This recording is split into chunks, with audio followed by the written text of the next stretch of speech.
yena lo pastor besingakaze simbone besingamazi even kwi picture so okuningi sizitshela ukuthi sifisa ukulinda udadewethu aphaphame ebese sesichazela kahle konke ukuthi kwenzakaleni isuka phi into yakhona ngoba siwumndeni siyafisa ukulazi lonke iqiniso lokuthi yini eholele kulesehlala esibhlungu kangaka ngendlela yokuthi even esibhedlela maybe bamfaka idrip abayitholi abamfaka ngoba ayikho indawo angakwaziwe le muntu kuyona so umntwana lo uma sechaza uthi upastor wakwam accuse embuza ukuthi ubona ivideo yami sikhuluma indaba yama illegal immigrant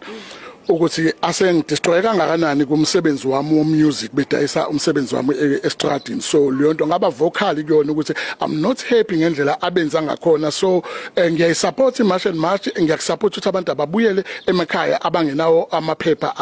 right so kuthe makusuka lapho after leyo video kwaphinda futhi ngomhla ka-30 June uJacinta umholi wemarch and march ethula i-speech sakhe waphinde wangi-acknowledge kwi-speech sakhe then waphinde wayizwa leyo nto kuthiwa kupastor lapho ke wayilabo zakho so kushuthi ubhuti wakho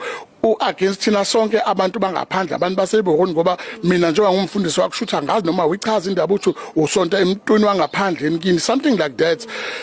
then wambuza ukuthi ubhuti wakho ukulento emarch and march full time mina waswathi lo wakithi yes ukumarch and march full time from lapho kuthiwa ayizange ilokhozi abe right upastor but ke sithe siyifamily ngoba yonke lezo zinto sizizwa ngomshana siyafisa udadewethu aphaphame kasithole nenye nje information eningi ngoba siyathola ukuthi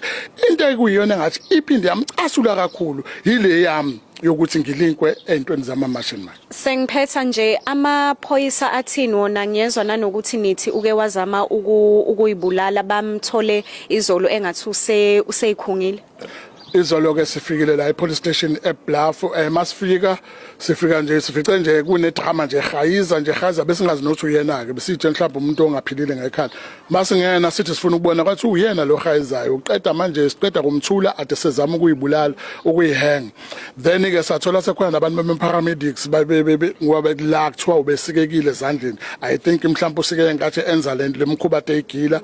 bembandisha abantu bama-paramedics base bathi ke bacela ukuthi bamhambise esibhedlela ayothola usizo lodokotela then uzobuya khona izolo silindileke izolo laze lashona engabuyanga masisuka la sisabuyela khona ukuyocheck ukuthi ubuyile nesibhedlela ngoba kumele abhekane nengalo yomthetho. Mhlambe bengithi khona nje okunye futhi awubuye kwasiphatha kabuhlungu umndeni ke sifike police station ke sifike sacela amaphoyisa ukuthi kunento enhlekelele nje enzekile so impendulo esithole ngomsesho ukuthiwa umsesho wecala uthe ngiyakwazi ukufika ukuzoshutha ngiyabakwazi bona njengamaphoyisa uzoshutha i-crime scene ngamchazela ukuthi isimo sinjani ngamchaza ayikho indonga singabrad so akwenze uthe no bona abafiki mengabe kwi-attempts murder bafika ukuzoshutha only mekuyimurder ngathi if kwenzeka after ilokhuza ke and then bathi no abafiki okubese ungidumaza later ngizokuthiwa bebafika sesingasekho but namhlanje sila ngaphandle kwasekhaya la Pastor Mjosti okomunye abantu kathi ngomhla 30 kwa June sibonga ukuthi ukwazile ukuthi akhulume ngemarch and march nangokubaleka ukuthi izwe lethu likwazi ukuthi limele ngaphandle kokuthi lingenwe abantu bangaphandle bezogcwala la usexa njalo usisi wakhe uPastor Mjosti wase eseyabuza ke oseyathola icall ebuzwa umfundisi wakhe ngaleso sikhathi ukuthi kwenzeka kanjani ukuthi ubhuti wakho abe kulezi zinto zemarch and march ngoba phela wena